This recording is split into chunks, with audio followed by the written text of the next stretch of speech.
اپنے مسائل کو حل کرنے کے لیے سبسکرائب کریں آپ کے مسائل کا حل۔ فجر کی قضا ظہر سے پہلے پڑھیں یا بعد میں؟ اگر فجر کی نماز قضا ہو جائے تو کیا ظہر کی نماز سے پہلے فجر کی قضا پڑھیں یا ظہر کی نماز کے بعد قضا پڑھیں؟ محمد مرسلین انڈیا سے۔ پہلے پڑھیں۔ ایک تو فجر قضا کر دی، یہ گناہ، اوپر سے اتنی تاخیر کر رہے ہیں تو گناہ در گناہ ہوگا۔ حدیث میں آتا ہے من نام عن صلاۃ او نسیھا فلیصلیھا اذا ذکرھا فإن ذلک وقتھا۔ صحیح حدیث ہے، آپ صلی اللہ علیہ وسلم نے فرمایا کسی کی آنکھ نہ کھلے نماز میں یا بھول جائے تو جیسے ہی یاد آئے یا جیسے ہی جاگ آئے فوراً نماز پڑھے وہ، اور یہی پھر اس کا وقت ہوگا۔ تو اس میں تاخیر کرنا ٹھیک عمل نہیں ہے، تو ظہر تک بھی ڈیلے نہ کریں اس کو، یہ بھی غلط ہے۔ قضا نمازیں کس طرح پڑھیں؟ قضا نمازیں کس طرح پڑھنی چاہیے؟ کیا ان کی پانچوں نمازیں اکٹھے ایک وقت میں پڑھ سکتے ہیں؟ وحید اللہ خان کوہاٹ سے۔ جی ہاں، ایک وقت میں، ایک دن میں آپ پڑھ سکتے ہیں، ایک ٹائم پہ بھی پڑھ سکتے ہیں۔ 5 نہیں بلکہ وطر کی قضا بھی واجب ہے، تو وطر ملا کے 6 ہو جائیں گی، تو وہ قضا اکٹھی بھی پڑھ سکتے ہیں۔ اور نیت یہ کرنی ہے کہ میرے ذمے، جیسے فجر آپ پڑھ رہے ہیں تو نیت یہ کریں میرے ذمے فجر کی جتنی نمازیں لازم ہیں ان میں سے میں سب سے پہلی نماز پڑھ رہا ہوں۔ تو دوبارہ جب فجر پڑھیں گے تو بھی یہ نیت کریں گے کہ میرے ذمے فجر کی جتنی نمازیں ان میں سب سے پہلی، اس لیے کہ وہ جو پڑھ چکے ہیں وہ تو ذمے میں رہی نہیں ہے نا، تو اب جو ذمے میں رہ جائیں گی ان میں سب سے پہلی، تو اسی طرح پڑھتے چلے جائیں، وطر بھی اور ظہر بھی اور عصر بھی، اور اس میں سنت نہیں پڑھی جائے گی۔ سنتوں کی جگہ قضا نمازیں پڑھ سکتے ہیں؟ کیا عصر اور عشاء کی سنتیں غیر مؤکدہ نہ پڑھیں اور اس کی جگہ قضا نماز پڑھ لیں؟ کس طرح نفل بھی نہ پڑھیں تو کیا یہ صحیح ہے؟ محمد آصف صاحب انڈیا سے۔ جی ہاں صحیح ہے، یہ سنت مؤکدہ تو نہ چھوڑیں لیکن غیر مؤکدہ قضا عمری کی خاطر چھوڑ دیں۔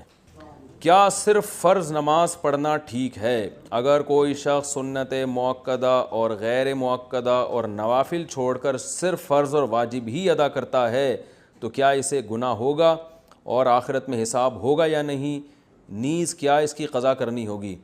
دیکھیں، نوافل چھوڑ دیتا ہے یا سنت غیر مؤکدہ چھوڑ دیتا ہے تو کوئی گناہ نہیں ہے، لیکن اگر صرف سنت یعنی فرائض پہ اکتفا کرتا ہے اور سنت مؤکدہ کبھی بھی نہیں پڑھتا تو پھر یہ گناہ گار ہے، کیونکہ سنت مؤکدہ کو ہمیشہ کے لیے ترک کر دینا علماء کہتے ہیں اس میں گناہ کا خطرہ ہے اور یہ شخص قابل ملامت ہے، کیونکہ سنت مؤکدہ یہی ہے جس کی تاکید بہت زیادہ ہے۔ جیسے فجر کی 2 سنتیں آپ صلی اللہ علیہ وسلم ہمیشہ پڑھا کرتے تھے، حتیٰ کہ فجر کی سنتیں سفر میں بھی نہیں چھوڑی آپ صلی اللہ علیہ وسلم نے، تو باقی سنتوں کا بھی جو مؤکدہ ہیں ان کا اہتمام ضروری ہے۔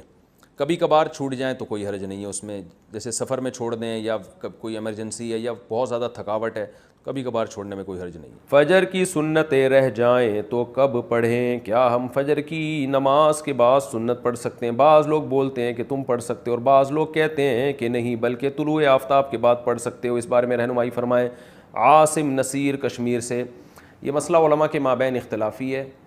امام احمد بن حنبل، امام شافعی کے نزدیک جائز ہے کہ فجر کی فرض نماز کے فوراً بعد آپ سنتیں پڑھ لیں، لیکن امام حنیفہ رحمہ اللہ تعالیٰ کے نزدیک فوراً بعد نہیں بلکہ اشراق کے وقت آپ پڑھیں، اور یہ عبداللہ بن عمر سے ثابت بھی ہے عملاً کہ، اور یہ جو حدیث میں آتا ہے کہ نماز کے بعد سنتیں پڑھی جائیں تو احناف کے ہاں اس کا مطلب یہی ہے کہ نماز کے بعد اس وقت جب مکروہ وقت گزر جائے اور وہ اشراق کے وقت گزر چکا ہوتا ہے، کیونکہ فجر کی نماز کے بعد نوافل نہیں ہے، تو اس لیے، اور صحابہ سے بھی منقول ہے، تو کسی وقت میں انشاءاللہ پورے ریفرنس کے ساتھ اس پہ دلائل ریکارڈ کروا دوں گا۔ ابھی تو صرف سائل نے جتنی بات پوچھی ہے تو صرف ٹو دا پوائنٹ اسی بات کا جواب دے رہا ہوں کہ فقہ حنفی میں یہی ہے کہ آپ اشراق کے وقت پڑھیں، فوراً بعد نہ پڑھیں۔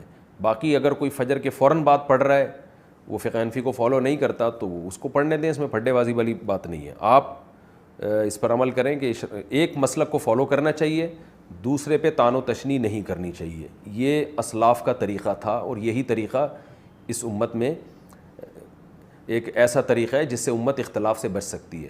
اپنے دلائل دوسرے پر تھوپنا اور یہ کہنا کہ میں صحیح ہوں تم غلط ہو، اس سے امت میں اتحاد پیدا نہیں ہوگا۔ اتحاد اسی سے ہوگا کہ آپ ایک مسلک پہ اگر عمل کر رہے ہیں تو آپ اس پر عمل کریں، دوسرے کو آپ برا بلا نہ کہیں۔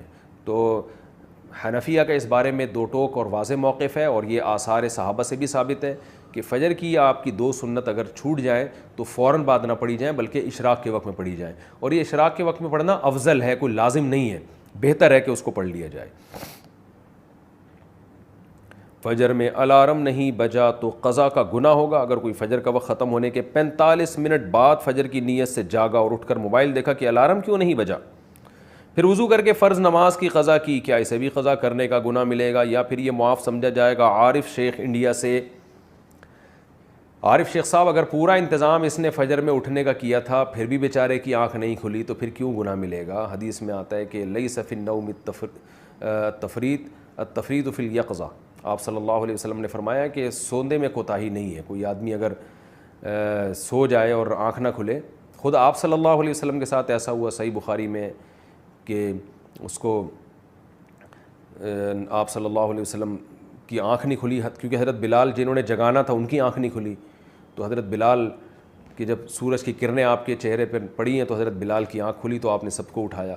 تو پورا انتظام آپ جاگنے کا کر کے سوئے پھر بھی آنکھ نہیں کھلی تو وہ معاف ہے. آپ صلی اللہ علیہ وسلم نے فرمایا کہ من نام عن صلاۃ او نسیہا فلیصلیھا اذا ذکرھا, کہ جو آدمی نماز سے سو جائے یا بھول جائے تو جیسی یاد آئے اس وقت پڑھ لے, جیسی جاگ آئے اس وقت پڑھ لے. تو اس کا مطلب انسان کے ساتھ یہ ہو سکتا ہے کہ آنکھ نہ کھلے اس کی.